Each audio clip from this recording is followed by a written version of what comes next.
Olá, sejam todos bem-vindos aqui a mais um episódio do nosso História Diversas Podcast, o seu podcast de literatura. Se você é um amante de leitura como eu, ou se você está querendo entrar nesse universo, conhecer novos escritores, novas obras, você está no lugar certo. Eu sou o Custódio e a gente está aqui sempre preparando esse tema com muito carinho aqui para vocês, sempre com uma convidada ou convidado mega especial, no caso hoje uma convidada muito especial, já apresento ela para vocês. Antes de apresentá-la, eu só gostaria de convidar vocês aí a seguir a gente aí nas redes sociais, no YouTube, assinar o canal, porque toda vez que a gente solta conteúdo novo, vocês ficam sabendo em primeiríssima mão. Então, acompanhe a gente nas redes sociais, que a gente está aqui sempre trabalhando para levar aí conteúdos novinhos para vocês, tá? Bom, como eu falei, a nossa convidada de hoje, e é uma convidada também para a nossa felicidade aqui, a gente fica muito feliz quando tem mulheres aqui também na bancada. Ela é uma mulher incrível, ela é professora de literatura e de escrita e crítica literária. Doutorou-se em literatura brasileira pela USP, além, é claro, de ser uma escritora maravilhosa, como eu já citei, né? Ela publicou alguns livros, entre eles O que os Cegos Estão Sonhando, em 2012, o outro, A Verdadeira História do Alfabeto, pela Companhia das Letras, em 2012, livro vencedor do Prêmio Brasília de Literatura, em 2014. Uma outra obra é Íris e as Orquídeas, também pela Companhia das Letras, em 2015. Não Está Mais Aqui Quem Falou, Companhia das Letras, 2017. E em 2021 ela também lançou pela Companhia das Letras O Que Ela Sussurra e Lili, Novela de um Luto, entre outros, né? E desde 2016 ela mantém o Centro Cultural Literário A Escrevedeira, em parceria com a Luciana Gerbovic e o João Bandeira, que a gente também vai falar de todas essas coisas aqui, que a gente vai falar das obras, vai falar da Escrevedeira aqui durante a nossa conversa para vocês, tá? Bom, eu acho que a Noemi é aquela escritora que de fato tem muita história para contar. Bem-vinda, Noemi. Obrigada por você estar aqui com a gente. Muito obrigada a você, Custódio. Um prazer estar aqui para conversar com você. Maravilhoso. Noemi, como que a literatura chegou para você? A gente sempre começa por essa pauta, porque ela dá sempre uma entrada em vários assuntos, né? E é sempre curioso, né? Principalmente as pessoas que escrevem e tudo. Todo mundo que assiste a gente pergunta muito sobre isso. Tipo assim, tá, e quando ela começou, né? Ou quando ele começou, por que escolheu a literatura? Sim. Você pode contar um pouquinho pra gente? Posso, é um pouco difícil localizar assim, exatamente como que a literatura começou na minha vida, mas eu tenho algumas hipóteses. Uhum. Eu nasci numa família de sobreviventes do Holocausto, né? Meus pais, tanto minha mãe como meu pai, vieram para o Brasil depois da Segunda Guerra, então na minha casa falavam-se muitas línguas. Sérvio, que era a língua do país de onde eles vieram, né? Vieram da Sérvia, sérvio, húngaro, alemão, ídis, hebraico e português. Então eu acho que o fato de eu ter convivido com tantas línguas simultaneamente fez com que eu me interessasse muito pelas palavras, né, que é um amor que eu tenho desde pequena, é pela etimologia. Tentar descobrir a origem das palavras, as semelhanças entre as palavras nas várias línguas.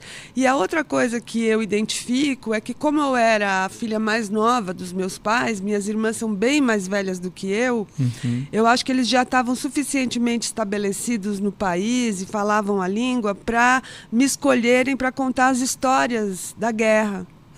Então, praticamente eu sou quem recebeu, quem acolheu todas essas histórias que as minhas irmãs não puderam ouvir, porque eles nem sabiam falar direito português e estavam muito preocupados com a sobrevivência. Nossa, que interessante. Então, desde menina, eu ouvia as histórias do meu pai e da minha mãe e sabia que a minha mãe tinha um diário que ela tinha escrito na Suécia depois que ela foi salva pela Cruz Vermelha, que ela foi tirada do campo de concentração. E eu ficava fascinada com a existência desse diário e eu prometi para mim, quando eu era pequena, um dia, quando eu crescer, eu quero escrever um livro sobre esse diário. E foi o que os cegos estão sonhando, né? Que é o livro... esse livro aqui, gente. Isso. Que é maravilhoso. Maravilhoso, incrível. Então eu acho... Ele é histórico, ele é emocionante, né? É tudo. Legal. Muito bom, muito bom. E quando foi que aí você teve todo esse contato histórico aí, né? Que já tem muita história atrás disso, você ouviu muito essa história, né? Ela chegou muito a você e muito legal você ter traduzido isso num livro, você traz as datas e tudo, então isso é muito legal, porque de fato ele se reproduziu na história, né? A história da história. Mas eu queria saber de você, assim, quando você olhou no espelho e falou assim, eu quero ser escritora. Teve esse dia? Olha, querer ser escritora, eu acho que eu queria desde os 8, 9 anos, né? Mas, de fato, assumir, olhar no espelho e dizer, eu sou uma escritora, eu acho que só lá pelos 45... Demorou muito para eu assumir que eu era uma escritora. Eu acho que só depois de ter publicado mesmo, de ter sentido que as pessoas estavam lendo, estavam me dando retorno sobre o que eu escrevia, é que eu tive coragem de, na ficha do hotel, preencher escritora. Porque até então eu preenchia professora. Eu não conseguia, não tinha coragem, mas agora eu sei que eu sou. Para nossa sorte. Livros maravilhosos aí que a gente vai falar aqui deles durante o nosso papo.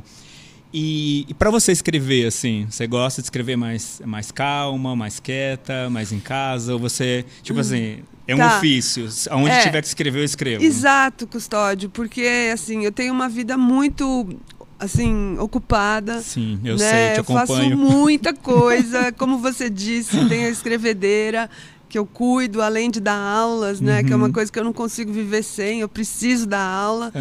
E dou muita aula, dou palestra, e escrevo orelha, e faço tudo. Então, eu escrevo quando dá.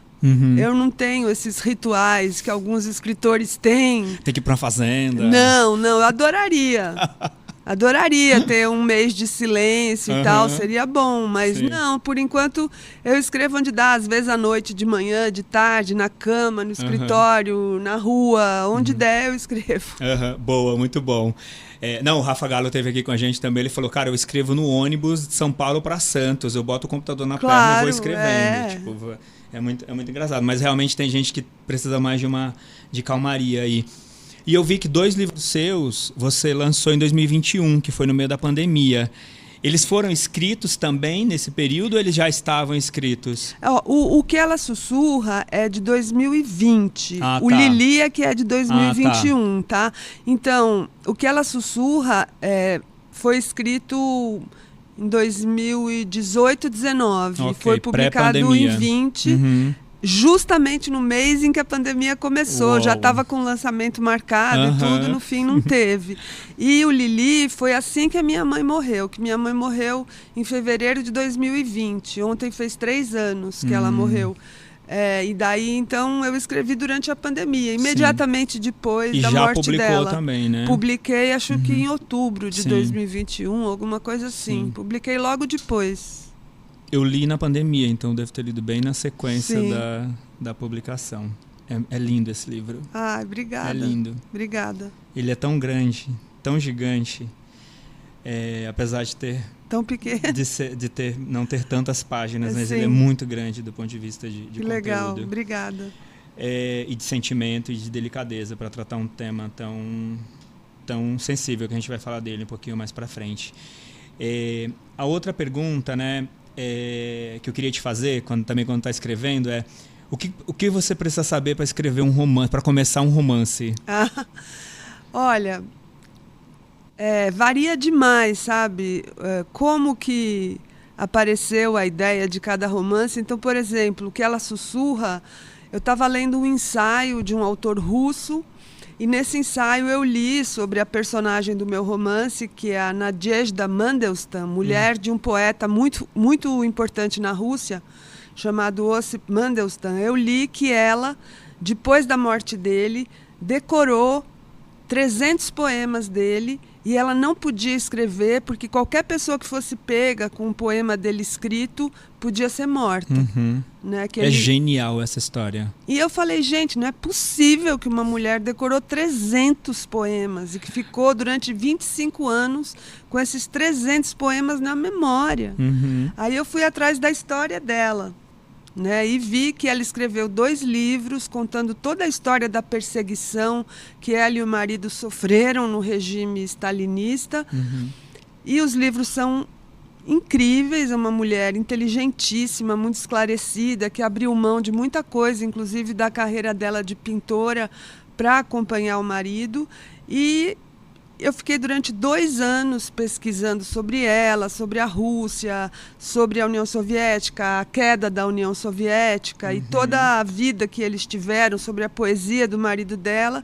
Então foram 2 anos de pesquisa para eu começar a escrever o livro. Então, e ele é baseado em fatos reais, mas ele tem um pouco de ficção também? Bastante, bastante. Ele é todo baseado em episódios que eu conheci nos livros dela, e eu escolhia esses episódios e ficcionalizava os episódios. Ficou lindo. Depois a gente vai falar um pouquinho dele. Eu quero, inclusive, ler um trecho dele no final, que eu gosto muito. Tá bom.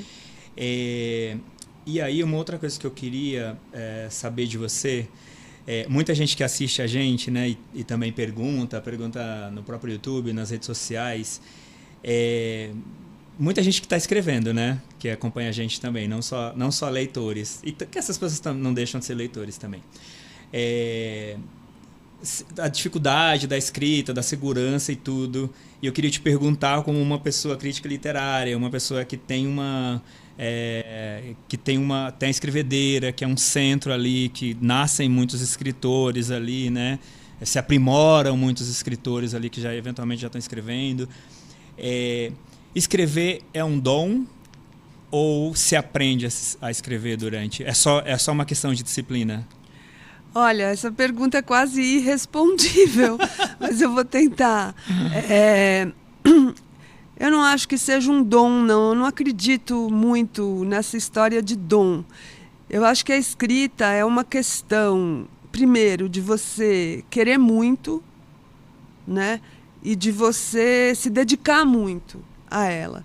Então, se você, por exemplo, quer muito estudar um instrumento, o que você vai fazer? Você vai começar a estudar aquele instrumento e você vai saber que, no início, você não vai saber nada. Então, você vai aprender os primeiros passos, você vai desenvolvendo. E aí, à medida que você vai conhecendo o instrumento, você vai adquirindo aquilo que são as tuas características, a tua forma de tocar aquele instrumento, né? Você vai adquirindo o que se chama de estilo ou autoria. E eu não vejo por que a escrita é diferente de aprender a tocar um instrumento. Excelente comparação. Você precisa querer muito e precisa ler muito. Treinar muito. E treinar muito e ler muito, né? Ler tudo que já foi escrito e também o que está sendo escrito agora. Não só se dedicar aos clássicos, mas também à literatura contemporânea, para você ter uma ideia do que está sendo feito contemporaneamente, que é muito diferente do que já foi feito.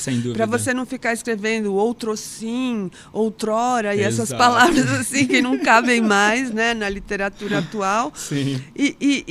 Então eu acredito muito que, para que a pessoa adquira, né, isso que é o que cada escritor mais quer ter, que é a sua marca autoral, né, de você abrir um livro e saber esse livro foi escrito pelo Guimarães Rosa, foi escrito pela Clarice Lispector, é prática e vontade, concentração e superação, e erra e não dá certo, e aí ouve, dá para alguém, e, né, pede orientações e corrige, reescreve, porque é o que eu sempre falo, né, na escrita, reescrever é tão importante quanto escrever.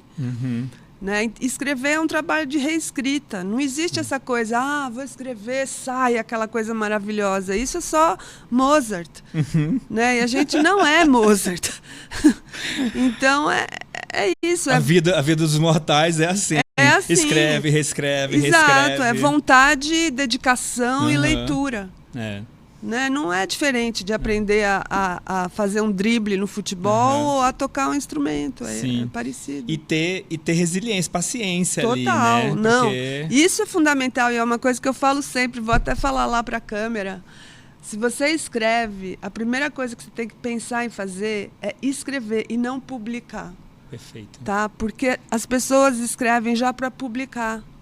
E publicar é uma coisa que acontece como consequência da escrita, e não como causa. Você não deve escrever para publicar. Você escreve, quando você acha que está bom, aí você pensa, acho que eu posso publicar. Perfeito. Né? Então é uma coisa, para escrever você precisa de tempo. Tempo é assim... Crucial. Crucial.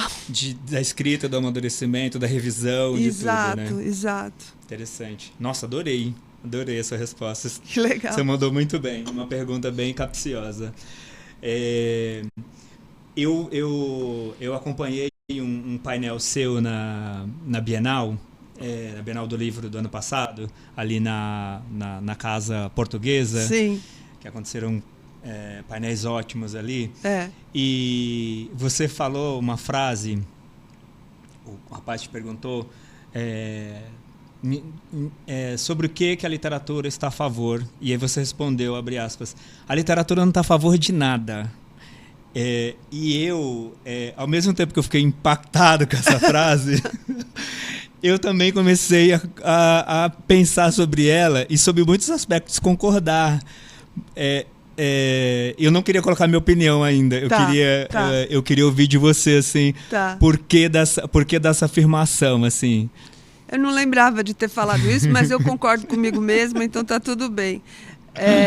A literatura não está a favor de nada, sabe por quê? Porque quando a literatura tem uma causa, quando ela se posiciona em relação a um assunto, o risco que o autor corre é de deixar de ser literário e virar panfletário, sabe? Porque daí você escreve em nome de alguma coisa em que você acredita. E eu acho que as causas que a literatura eventualmente defende ou ataca tem que ser consequência do texto. A mesma coisa que eu estava falando antes, né? Se você escreve pensando na causa, você escreve um manifesto e não literatura. Né? Na literatura, o que vale é o trabalho com a linguagem, é o trabalho de construção literária do texto. Se, porventura, né, aquilo também estiver defendendo uma causa, ótimo, ótimo. Mas não é em nome disso que a gente escreve literatura, é em nome da própria literatura. Eu ia falar isso, a literatura tem que estar a favor da literatura. Exato. E de mais nada. Exato, porque ela não a literatura é livre. Ela não serve a ninguém. É diferente da nossa conversa aqui agora, em que eu estou tentando dar as minhas respostas de acordo com as tuas perguntas. Eu estou, né, dando respostas que servem às tuas perguntas. E isso em todas as nossas formas de fala, a gente está sempre servindo a alguma coisa. Mas na literatura você não está servindo a nada, nem a ninguém, só a ela mesma. Então, liberdade. Maravilhoso. Eu adorei. Eu gostei muito dessa sua provocação. Eu fiquei, na hora que você falou, deu um nó. Meio chocante. Eu falei, oi. Né? Mas depois eu fiquei pensando, eu falei, gente, ela tá certa. Porque é muita responsabilidade também de botar isso na literatura, né? Sim. Para resolver um problema, exato, né? Porque não vai então, também. Né? Achei maravilhoso. Maravilhoso. Essa frase é maravilhosa, Vivi. E quem que você está lendo ou leu recentemente? Tem Nossa, alguém que eu não você pode paro citar? de ler, né? Então, olha, eu estou aí às voltas com um novo romance e eu estou me dando conta de que eu estou precisando... Eu estou escrevendo frases mais curtas do que eu gostaria. Então, eu recomecei a ler A Procura do Tempo Perdido. Agora mudou a tradução, não é mais Em Busca, é A Procura do Tempo Perdido, do Proust, porque eu quero um pouco assimilar a forma como ele constrói frases.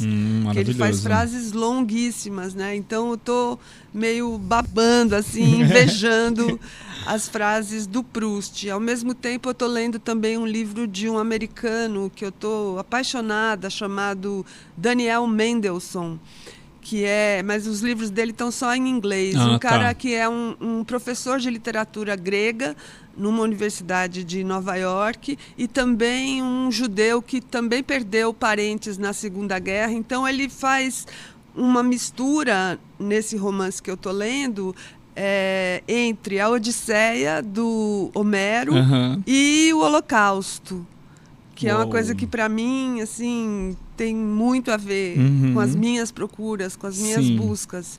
É um livro lindo chamado Odisseia, um pai e um filho, que fala sobre uma viagem que ele e o pai fizeram tentando reproduzir o percurso do Ulisses na Odisseia. Agora eu estou lendo isso. Maravilhoso, interessantíssimo. Fica as dicas aí para quem está assistindo a gente. O pessoal... Uma menina um dia me falou, você sabe que eu quase bati o carro, né? Eu falei, ela falou, você sabe que eu quase bati o carro ouvindo o seu podcast, né? Eu falei, não, você não fez isso. Ela falou, eu fui tentar anotar o nome de um livro. Eu falei, não, você marca o tempo. Você que está assistindo a gente aí, teve o nome da obra, tá no carro, marca o tempo, quando chegar em casa, vai lá no episódio e pega as obras. E o que a gente está fazendo também é agora a gente lista as obras que foram citadas no episódio ali no finalzinho, porque também fica para todo mundo ali saber. E em cima disso, você falou da questão da inveja, obviamente, ali no bom sentido, do Proust. Que autora que você fala assim, puta... Eu queria escrever, eu queria ter escrito. Na ponta da língua, Virginia Woolf. Virginia Woolf. Virginia Woolf. Me dá até medo de ler. Porque eu falo, ai não, eu queria também. Maravilhosa, né? Ela é um ícone, né? É um ícone.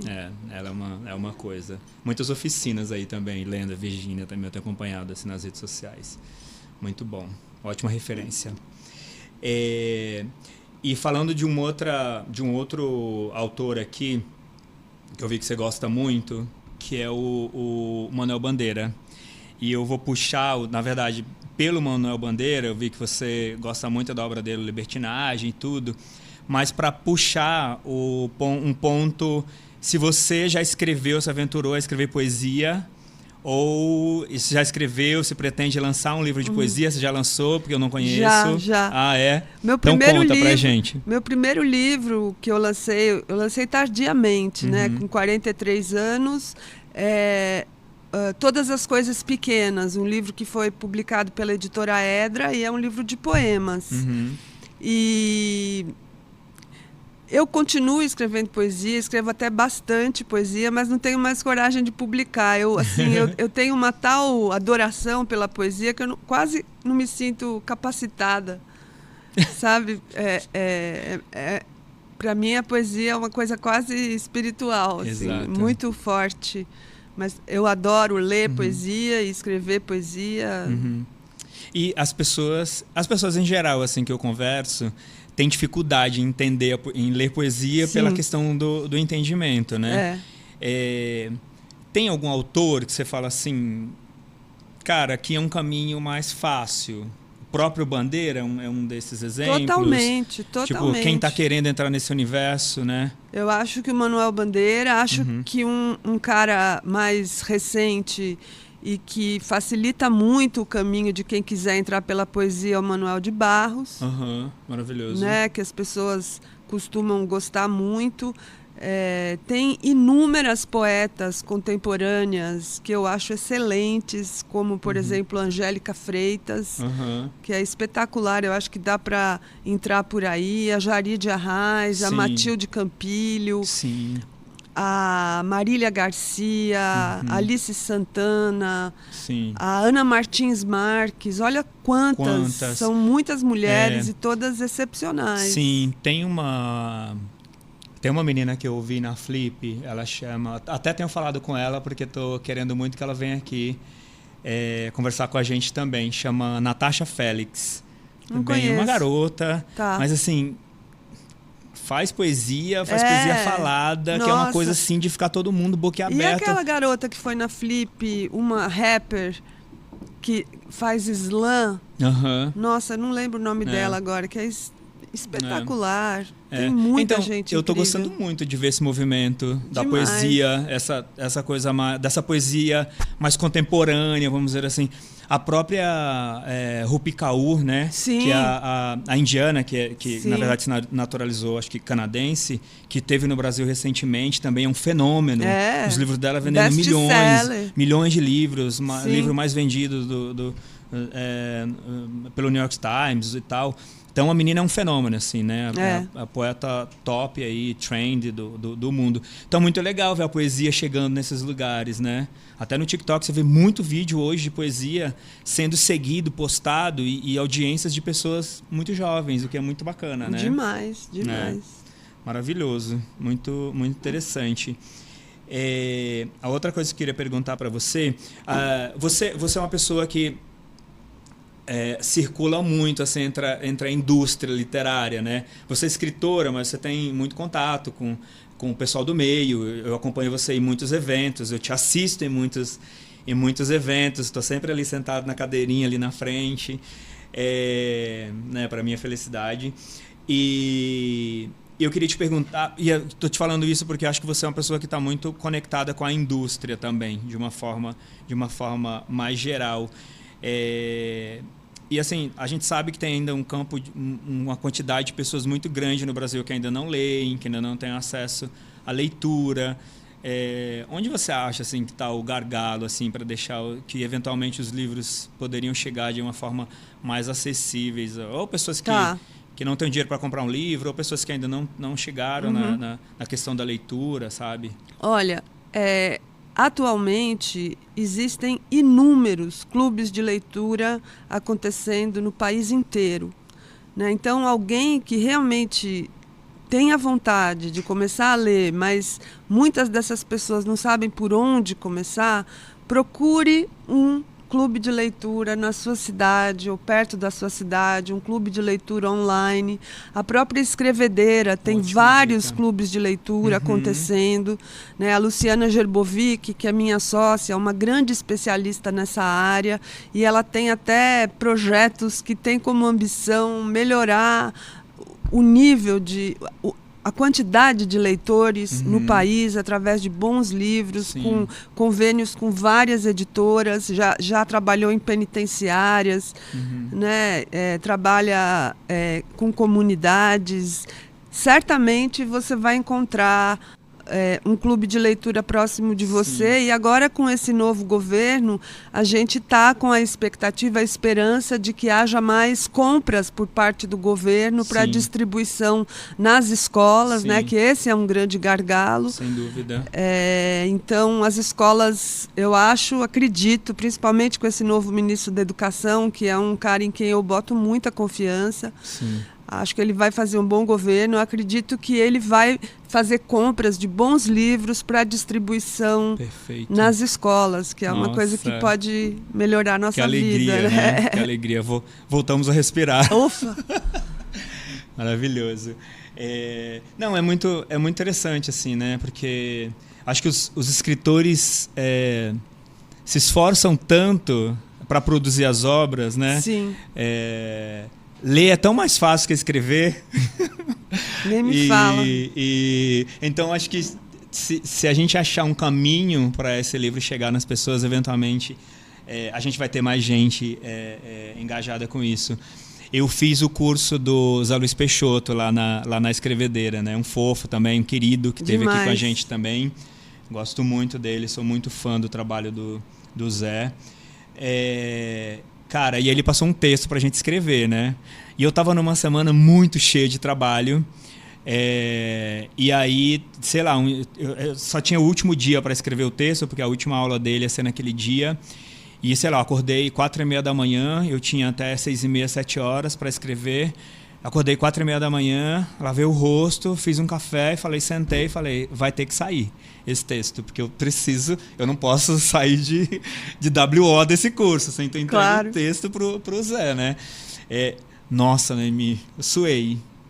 No final, acho que até saiu, ele avaliou super bem o texto e tudo, mas é suado. Então, imagina... E um texto pequeno, era um texto de, sei lá, 12, 15 páginas, de 15 frases. A gente fica mais de um ano escrevendo um livro, né?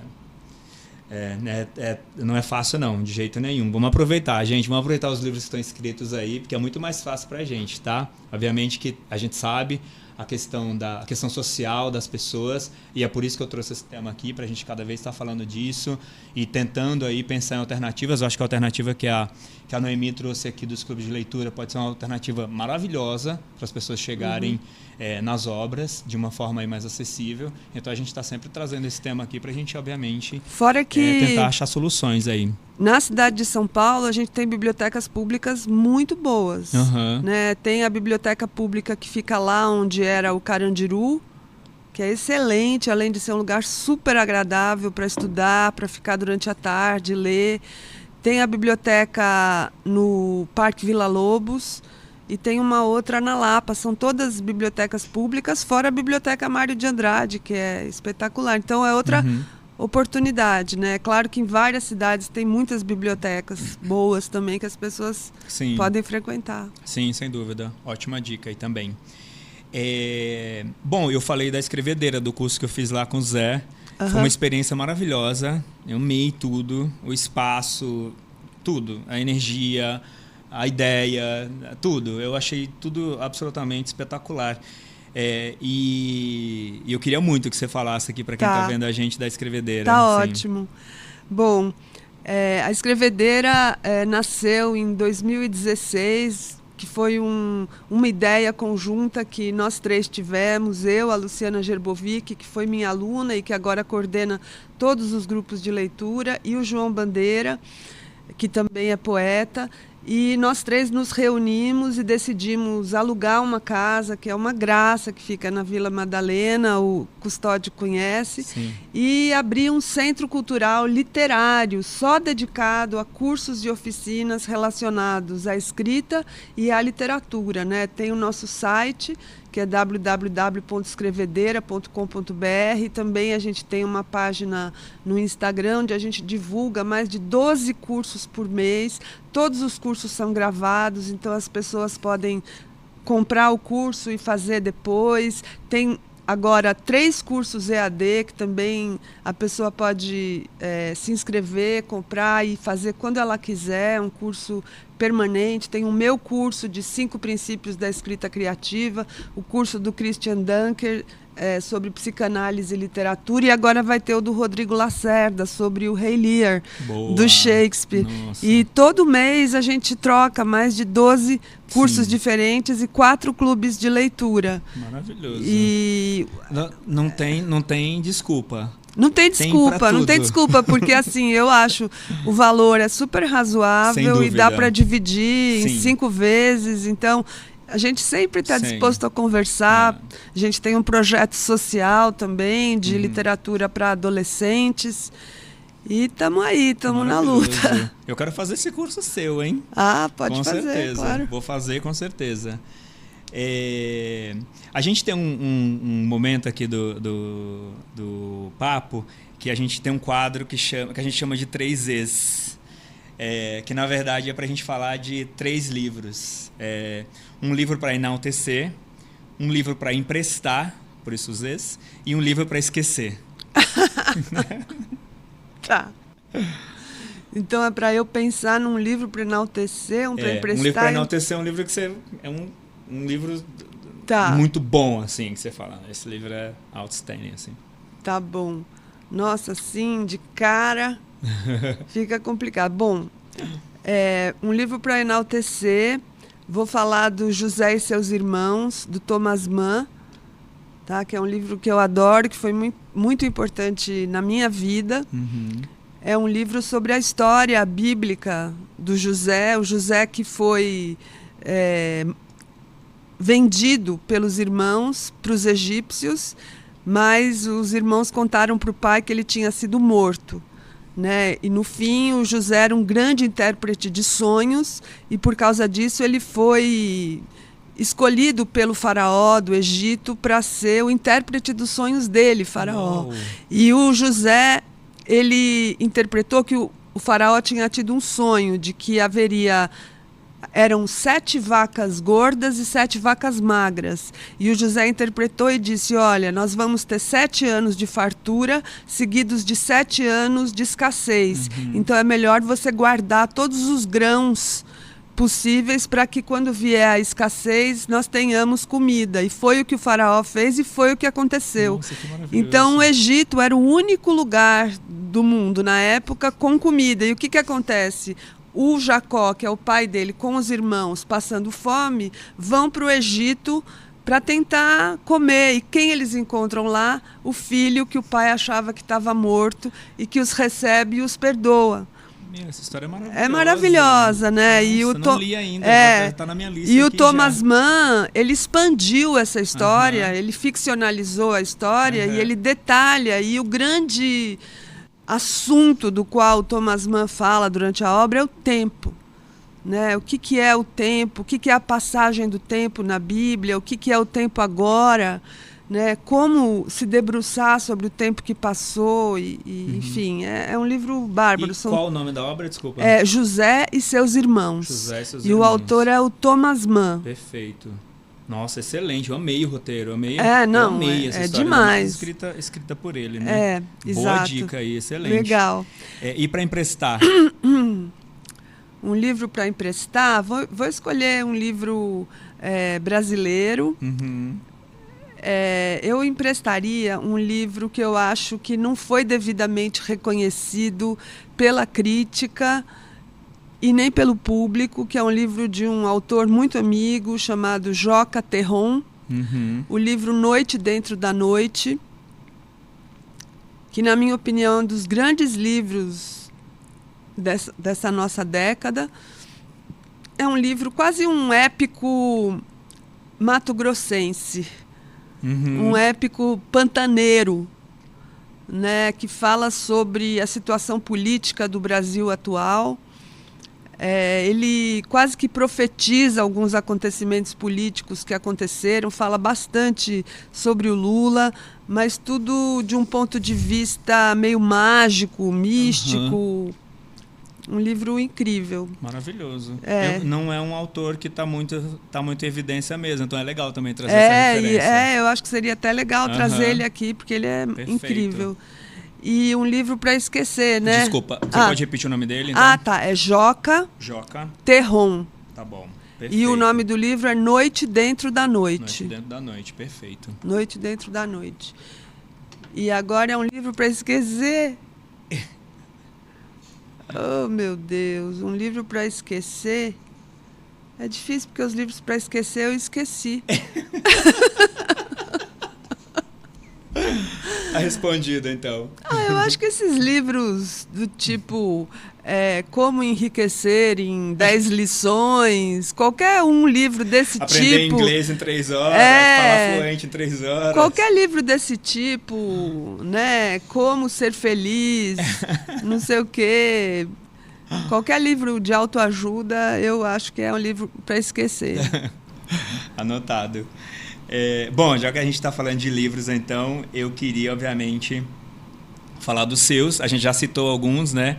Mas eu queria falar de dois em específico.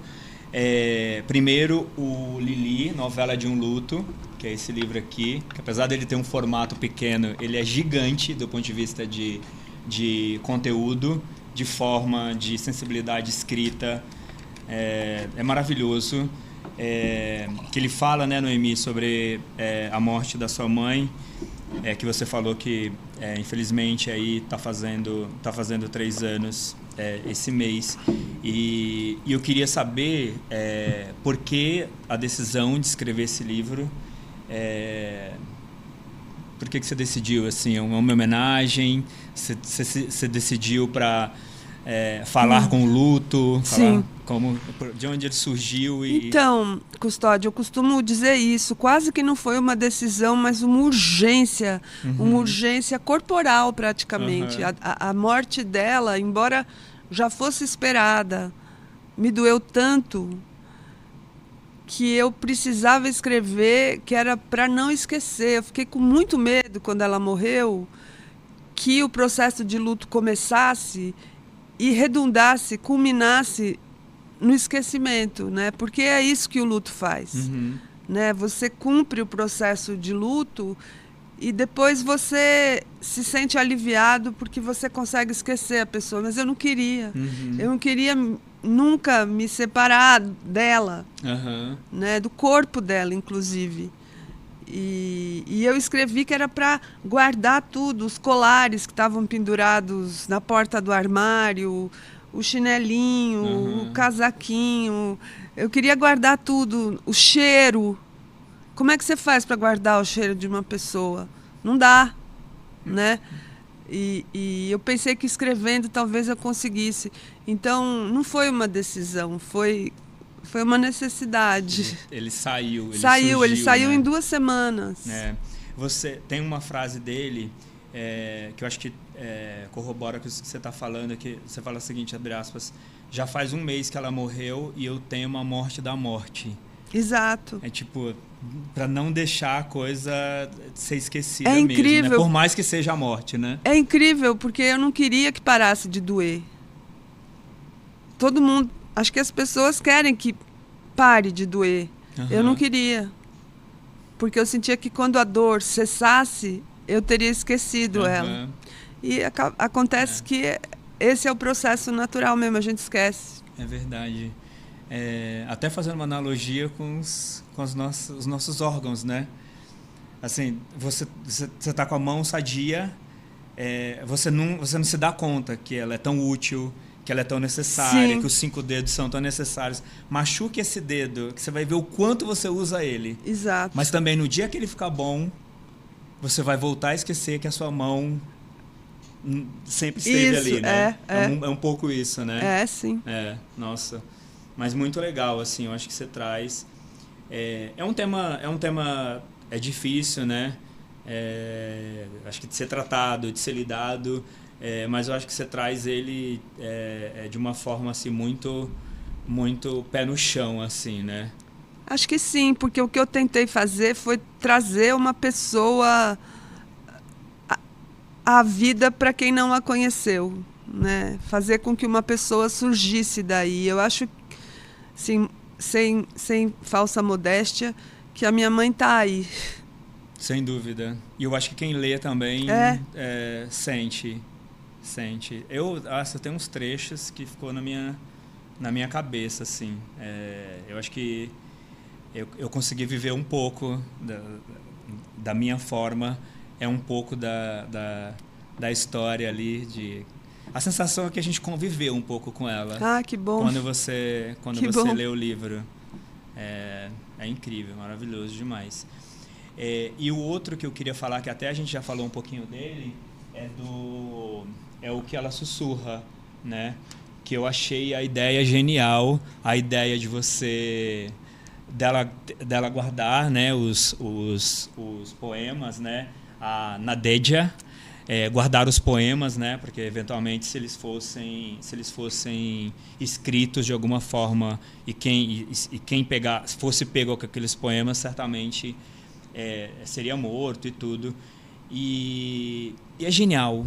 Acho que é genial. A história é muito boa, o roteiro é muito bom. E eu acho que também está sendo contado de uma forma muito maravilhosa. E o que eu queria te perguntar qual foi a recepção, assim, já que a gente já falou um pouco dele, da história e tudo, e de onde ela surgiu, a questão de ser um fato real, mas de você trazer um pouco de ficção também para a história. Qual foi o retorno, assim, das pessoas sobre a história? Porque muita gente tem relação direta, né, infelizmente, com esse fato, ou emocionalmente, né? Eu sou uma pessoa que eu sou viciado nesse tema. Eu já li muitos livros e eu falo, eu não vou mais comprar livros sobre esse tema. E eu acabei de viajar e voltei com um livro sobre esse tema. Nossa. Eu até fiz um post, tipo, a realidade, eu não compro mais livros sobre esse tema. Não, o pensamento e a realidade. Comprei mais um livro, né? Então, assim, o que voltou para você dessa história, assim? Olha, eu tive, acho que uma recepção bem legal. Não foi assim estrondoso, mas eu acho que foi bem boa. Saíram artigos bem positivos na Veja, na Folha, em vários blogs. Não me lembro agora, mas eu tenho... E já teve uma segunda reimpressão também. E eu recebo depoimentos de pessoas que leram até hoje, falando que contando histórias semelhantes de perseguição, né, de exílio e de perseguição política aos poetas, aos escritores, não só na Rússia, mas em vários outros países também. Então, acho que a recepção foi boa. Sim. Não, sensacional. Eu até marquei um trecho aqui que eu queria ler, que fala o seguinte: o aprendizado era: não espere nada e esteja pronta para qualquer coisa. Assim seria possível manter-me lúcida e ajudar os outros a se manterem lúcidos também. Se posso dizer que aprendi mesmo alguma coisa que tenha valido a pena nesses anos todos, algo que eu possa ensinar para quem vem me visitar, é a não ter esperanças. Ou, pior ainda, a não alimentar esperanças. Uma metáfora estranha que se habituaram a usar, como se a esperança tivesse fome. E ela tem mesmo. Eu amei isso, da metáfora da alimentar. Não alimente a esperança. Você pode contar um pouquinho pra gente? E eu queria te perguntar o que a Noemi tem esperança hoje? No que a Noemi tem esperança hoje? É uma palavra complicada essa esperança, né? Eu até escrevi um texto no blog da companhia que eu acho que a palavra deveria ser espetança.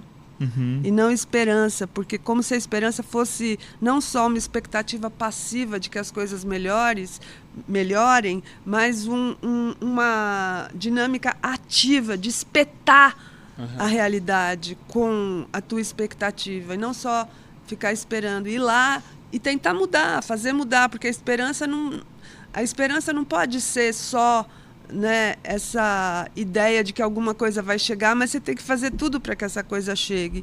A Nadezhda é interessante porque o nome dela significa esperança em russo. E o que eu não sabia. O nome dela significa Demais. Esperança. E ela, eu acho que viveu ao longo de muito tempo com esperança de que aquela perseguição acabasse. Mas ela não acabou, o marido dela morreu, ela sofreu o tempo todo. Então ela só se sente aliviada no final da vida quando ela percebe que ela não tem mais esperança. Agora eu posso viver sossegada. Então, para uma mulher que passou por tudo que ela passou, eu acho que a esperança realmente não alivia, só piora as coisas, né? E eu acho que a esperança, se ela for passiva, ela só piora mesmo as coisas. Então, hoje... Porque ela vai para o esperar, né? Exato, ela vai para o esperar. Né? Por isso que eu falei em espetança, e o Paulo Freire falava em esperançar, né? Que é um verbo, não mais um substantivo. Então, um verbo é ação. E eu hoje, graças a Deus, voltei a ter esperança depois que o Lula foi eleito. Só que a minha esperança é ativa também, né? Lá na Escrevedeira, a gente faz tudo para que as coisas melhorem, para que mais pessoas leiam, para que mais pessoas queiram escrever. Eu também escrevo com essa vontade, né? Com esse... A esperança é um trabalho, eu acho. Não é um sentimento, é um trabalho. Perfeito. Para você ter esperança, você precisa ter responsabilidade também. Perfeito. Precisa correr atrás. Exato. Né? Não é de ficar só esperando. Exato. Né? Acho que esse é o ponto. A gente, infelizmente, está quase chegando no final aqui do nosso papo. Maravilhoso, gostei bastante. Muitas dicas.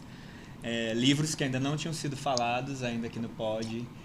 Autores que ainda não tinham sido mencionados aqui. Então, eu gosto muito de trazer novas referências. Então, você trouxe bastante aqui pra gente.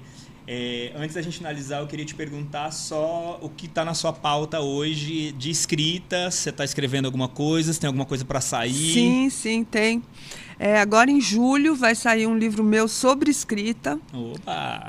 Pela Companhia das Letras. Ainda não tem título, mas ele está no forno. Que legal. Está sendo assado, assim. Então, logo ele vai sair quentinho, em julho.